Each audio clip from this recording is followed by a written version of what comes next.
Hello साथियों, आप सबको टारगेट एग्जाम सेंटर में स्वागत है। आज हम लोग विश्व का भूगोल देखने वाले हैं, जो आपके एग्जाम के लिए बहुत ही फायदेमंद होगा। चलिए शुरू करते हैं क्वेश्चन नंबर 1 से। क्वेश्चन नंबर 1 में दिया हुआ है दोस्तों, हमारी आकाश गंगा के केंद्र की परिक्रमा करने में सूर्य के समय लगता है। ए में दिया हुआ 2.5 करोड़ वर्ष, बी में दिया हुआ है 10 करोड़ वर्ष, सी में दिया हुआ है 25 करोड़ वर्ष, डी में दिया हुआ है 50 करोड़ वर्ष। इसका राइट आंसर दोस्तों सी है, 25 करोड़ वर्ष। गैलेक्टिक केंद्र से लगभग 25,896, लगभग 26,000 प्रकाश वर्ष की औसत की दूरी तथा लगभग 720,000 किलोमीटर प्रति घंटा औसत की गति के कारण सूर्य को एक परिक्रमा करने में लगभग 22.5 से 25 करोड़ वर्ष लगते हैं। परिक्रमा की यह अवधि ब्रह्मांड वर्ष कहलाती है। क्वेश्चन नंबर 2 दोस्तों, क्वेश्चन नंबर 2 में दिया हुआ है, हमारे अंतरिक्ष में कितने तारामंडल हैं। ए में दिया हुआ है 87, बी में है 88, सी में है 89 और डी में है 90। इसका राइट आंसर दोस्तों डी है, 88। हमारे अंतरिक्ष में तारामंडल 88 है। इंटरनेशनल एस्ट्रोनॉमिकल यूनियन के अनुसार आकाश में कुल 88 तारामंडल हैं, जिनमें से अधिकांशता दक्षिणी खगोलीय गोलार्ध में स्थित है। क्वेश्चन नंबर 3 में दिया हुआ है, जिस तारामंडल के तारे ध्रुव तारे की ओर संकेत करते हैं वह है। ए है सप्तऋषि, बी में है मृग, सी में है ऋषिक, डी में है वृष। इसका राइट आंसर दोस्तों ए है सप्तऋषित। ध्रुव तारे का संकेत सप्तऋषि मंडल से प्राप्त होता है। यह 7 तारों का समूह है जो कि नक्षत्र मंडल अर्सा में मेजर का भाग है। क्वेश्चन नंबर 4 दिया दोस्तों, ब्रह्मांड में पल्सर क्या है। ए में दिया हुआ है, किसी तारे द्वारा उत्सर्जित रेडियो तरंगे तारों का एक समूह। सी में है घूमते न्यूट्रॉन तारे, डी में है किसी तारे का विस्फोट। इसका राइट आंसर दोस्तों घूमते न्यूट्रॉन तारे। ब्रह्मांड में पल्सर तेजी से घूमने वाले न्यूट्रॉन तारे होते हैं, जो विद्युत चुंबकीय विकिरण उत्पन्न करते हैं। सौरमंडल, निम्नलिखित में से कौन सा सौरमंडल का भाग नहीं है। ए में है क्षुद्र ग्रह, बी में है धूमकेतु, सी में है ग्रह, डी में है निकाहरिया। इसका राइट आंसर दोस्तों डी है निकाहरिया, निहारिका। सौरमंडल का निर्माण लगभग 4.6 बिलियन वर्ष पूर्व हुआ था।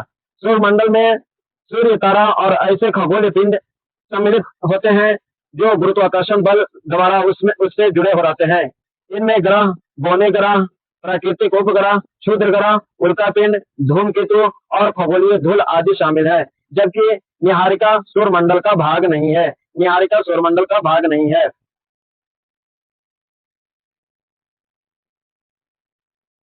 निम्नलिखित में से इसके मध्य की औसत दूरी एक खगोलीय इकाई है। ए में दिया हुआ दोस्तों पृथ्वी और सूर्य, बी में है पृथ्वी और चांद, सी में है बृहस्पति और सूर्य, डी में है प्लूटो और सूर्य। इसका राइट आंसर दोस्तों ए है पृथ्वी और सूर्य।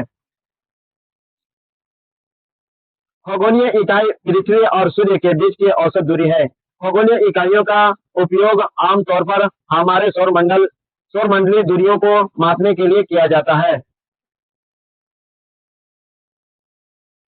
सौरमंडल का प्रधान आकाशीय पिंड कौन सा है। ए में दिया हुआ पृथ्वी, बी में हुआ बृहस्पति, सी में है शनि, डी में है सूर्य। इसका राइट आंसर दोस्तों सी है। इसका राइट आंसर डी है सूर्य। सौरमंडल का प्रधान आकाशीय पिंड सूर्य है। सूर्य सौरमंडल के केंद्र में स्थित है। सूर्य ग्रह कब होता है। ए में है दोस्तों सूर्य जब चंद्रमा व पृथ्वी के बीच आता है, बी में है पृथ्वी जब सूर्य और चंद्रमा के बीच आता है, सी में है चंद्रमा जब सूर्य व पृथ्वी के बीच आता है और डी में से इनमें से कोई नहीं।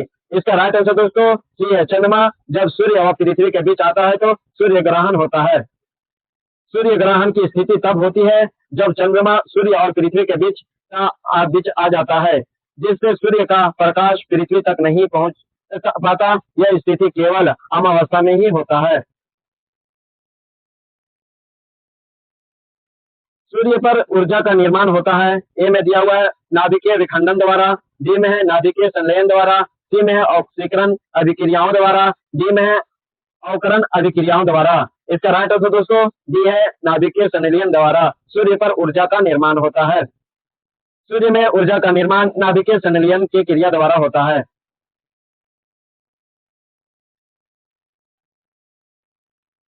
निकोलस कोपरनिकस प्रसिद्ध है। ए के लिए दूरबीन के आविष्कार के लिए, बी में है यह बताने के लिए कि ग्रह सूर्य के चारों ओर चक्कर लगाते हैं, ना कि पृथ्वी। सी में है कैलकुलस की खोज के लिए, डी में है मानव शरीर की शल्य क्रिया का अध्ययन के लिए।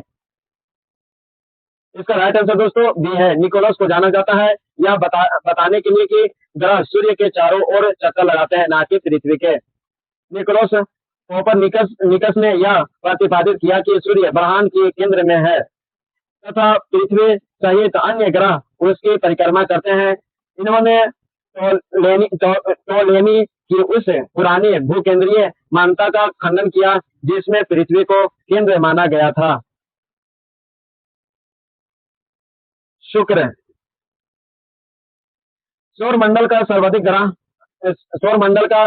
गर्म ग्रह कौन सा है? बुध, बी में है शुक्र, सी में है मंगल, डी में है पृथ्वी। इसका राइट आंसर दोस्तों बी है शुक्र। सौरमंडल का सर्वाधिक गर्म ग्रह शुक्र है।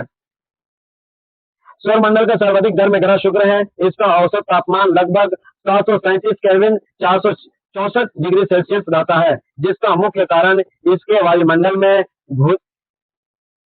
घने बादलों और कार्बन की अत्यधिक मात्रा का होना है।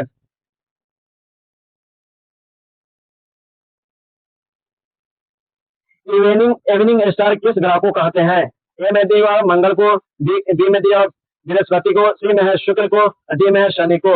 इसका राइट आंसर दोस्तों सी है शुक्र को। इवनिंग का स्टार शुक्र को कहा जाता है। शुक्र ग्रह को सुबह का तारा मॉर्निंग स्टार और सौरमंडल का तारा इवनिंग स्टार कहा जाता है। मंगल ग्रह को लाल ग्रह कहा जाता है। बृहस्पति सौरमंडल का सबसे बड़ा ग्रह है। सौरमंडल का सबसे चमकदार ग्रह कौन सा है? पृथ्वी, बी में है यूरेनस, सी में है नेपच्यून, डी में है शुक्र, डी में है उपयुक्त में से एक से अधिक, उपयुक्त में से कोई नहीं। इसका राइट आंसर दोस्तों डी है शुक्र। सौरमंडल का सबसे चमकदार ग्रह शुक्र है। आकार व द्रव्यमान में पृथ्वी के लगभग समान होने के कारण इसे पृथ्वी के जुड़वा बहन भी कहा जाता है। पृथ्वी, इनमें से किसने पहली बार यह व्याख्या की थी कि पृथ्वी के अपनी धुरी पर घूमने के कारण प्रतिदिन सूर्योदय एवं सूर्यास्त होता है? ए में है आर्यभट्ट, बी में है मस्कर, सी में है बराहगुप्त, डी में है वराहमिहिर। इसका राइट आंसर दोस्तों आर्यभट्ट। गुप्तकालीन महान खगोल शास्त्री और गणितज्ञ आर्यभट्ट ने सबसे पहले यह प्रतिपादित किया था कि पृथ्वी अपनी धुरी पर घूमती है, जिसके कारण प्रतिदिन सूर्योदय और सूर्यास्त होता है। इन्हें प्रसिद्ध ग्रह आर्यभट्टियम की रचना की थी। वैज्ञानिक जिन्हें सर्वप्रथम खोज की कि पृथ्वी सूर्य के चारों ओर घूमती है? ए में है न्यूटन, बी में है डाल्टन, सी में है कोपरनिकस, डी में है आइंस्टीन। इसका राइट आंसर दोस्तों कोपरनिकस है। निकोलस कोपरनिकस ने अपनी पुस्तक में उस आधुनिक खगोलीय सिद्धांत का प्रतिपादन किया जिसके अनुसार सूर्य ब्रह्मांड के केंद्र में स्थित है तथा पृथ्वी उसकी परिक्रमा करती है। पृथ्वी तक पहुंचने के लिए सूर्य से चला प्रकाश समय में लेता है लगभग 2 घंटे, बी में 4 घंटे, सी में 8 घंटे, डी में है 16 घंटे। इसका राइट आंसर सी है 8 घंटे। सूर्य से प्रकाश को पृथ्वी तक पहुंचने में लगभग 8 मिनट 20 सेकेंड 55 सेकेंड के समय लगता है। अतः दिए गए विकल्प में सी है 8 मिनट। सूर्य का प्रकाश पृथ्वी तक पहुंचता है, एक क्वेश्चन रिपीट हो गया दोस्तों, 8 मिनट। सूर्य से प्रकाश का धरती की सतह तक पहुंचने में लगभग वाला लगता है। इसका राइट आंसर दोस्तों सी है 8.5 मिनट। पृथ्वी को सूर्य की परिक्रमा करने में लगने वाला पृथ्वी को सूर्य की परिक्रमा लगने में समय लगता है 365 दिन। बी में है 365 दिन, 365.5 दिन, 25 दिन। सी में है 365.50 दिन, 300 डी में है 365.75 दिन। इसका राइट आंसर दोस्तों बी है। सूर्य को पृथ्वी की परिक्रमा करने में 356 दिन या 365 दिन 6 घंटे 9 मिनट का समय लगता है। इसे सौर वर्ष कहा जाता है। यही अतिरिक्त 6 घंटे मिलकर हर चौथे वर्ष एक लीप वर्ष 366 दिन बनाते हैं। पृथ्वी परिक्रमण करती हुई प्रति मिनट करीब करीब कितनी दूरी तय कर लेती है? ए में है 49 किलोमीटर, बी में है 59 किलोमीटर, सी में है 69 और डी में है 79 किलोमीटर। इसका राइट आंसर दोस्तों नहीं दिया हुआ है। पृथ्वी के विश्वतीय स्थिति लगभग 40,090.28 किलोमीटर। पृथ्वी अपनी धुरी पर एक चक्कर लगाने में 24 घंटे में पूरी करती है। अतः इसकी परिक्रमण गति लगभग 1670 किलोमीटर प्रति घंटा है। प्रति मिनट के आधार पर गति निकालने पर 1670 प्रति 60 27.28 किलोमीटर मिनट आती है, जो कि विकल्प में नहीं दिया हुआ था। पृथ्वी एवं सूर्य के बीच अधिकतम दूरी है, अब दूरी होती है। पृथ्वी एवं सूर्य के बीच अधिकतम दूरी होती है अपसौर, बी में उपसौर, डी में ग्रीष्म संक्रांति में, डी में उपयुक्त में से एक अधिक, ई में इनमें से कोई नहीं। इसका राइट आंसर दोस्तों अपसौर में पृथ्वी एवं सूर्य के बीच अधिकतम दूरी होती है अपसौर। पृथ्वी और सूर्य के बीच की अधिकतम दूरी को अपसौर कहा जाता है। सूर्य और पृथ्वी के बीच की अधिकतम दूरी को अपसौर कहा जाता है। यह स्थिति प्रत्येक वर्ष सामान्यतः 4 जुलाई को होती है, जब दोनों के बीच की दूरी लगभग 152.1 मिलियन किलोमीटर होती है। इसके विपरीत न्यूनतम दूरी को उपसौर कहा जाता है, जो 3 जनवरी को होता है। विषुवतीय व्यास ध्रुवीय व्यास से कितना अधिक होता है? ए में है 43 किलोमीटर, बी में है 36 किलोमीटर, सी में है 49 किलोमीटर, डी में है उपयुक्त में से एक से अधिक। इसका राइट आंसर दोस्तों 43 किलोमीटर है। पृथ्वी का भूमध्य रेखीय विषुवतीय व्यास 12,756 किलोमीटर है और ध्रुवीय व्यास 12,714 किलोमीटर है। इन दोनों का अंतर 43 किलोमीटर है। पृथ्वी के घूर्णन के कारण उत्पन्न अपकेंद्रीय बल से सूर्य भूमध्य रेखा पर थोड़ी उभरी हुई और ध्रुवों पर चपटी है। बृहस्पति सौरमंडल से सबसे बड़ा ग्रह कौन सा है? ए में है बृहस्पति, बी में है वरुण, सी में है शुक्र, डी में है शनि। इसका राइट आंसर दोस्तों बृहस्पति है। सौरमंडल का सबसे बड़ा ग्रह बृहस्पति है। आकार के दृष्टि से सौरमंडल का सबसे बड़ा ग्रह बृहस्पति है। इसका व्यास सौरमंडल के सभी ग्रहों के सर्वाधिक अर्थात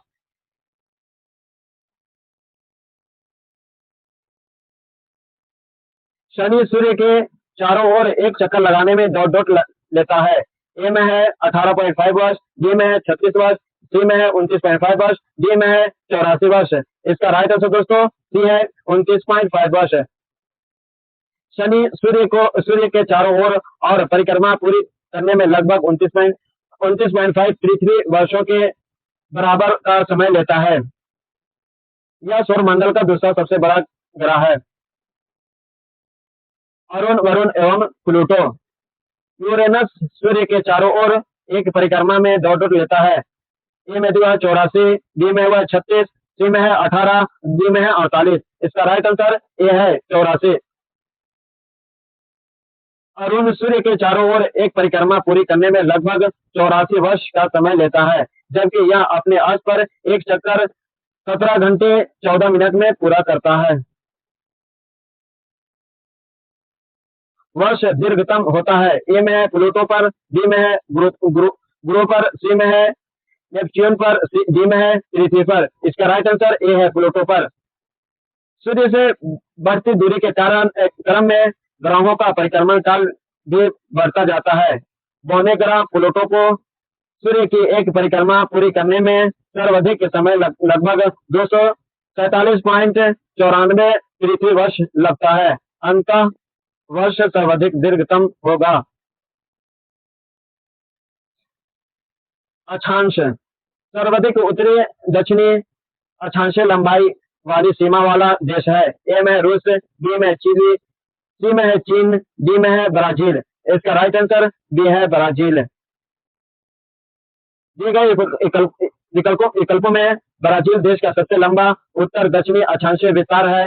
यदि मुख्य भूमि के निरंतर अक्षांशीय विस्तार को देखा जाए तो चिली भी है एक महत्वपूर्ण प्रतिस्पर्धी विकल्प है, परंतु भौगोलिक सीमाओं में के समग्र अक्षांशीय विस्तार के अनुसार आयोग द्वारा ब्राजील को उत्तर माना जाता है।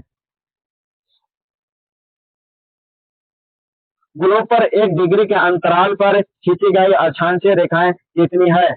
ए में है 179, बी में 180, सी में है 178, डी में है उपयुक्त में से कोई नहीं। इसका राइट आंसर ए है 179। एक मानक ग्लोब पर 1 डिग्री अंतराल पर कुल 179 अक्षांशीय रेखाएं होती है। भूमध्य रेखा 0 डिग्री के उत्तर में 89 और दक्षिण में 89 रेखाएं होती हैं, क्योंकि उत्तरी ध्रुव 90 डिग्री नॉर्थ और दक्षिणी ध्रुव 90 डिग्री साउथ केवल बिंदुओं मात्र है।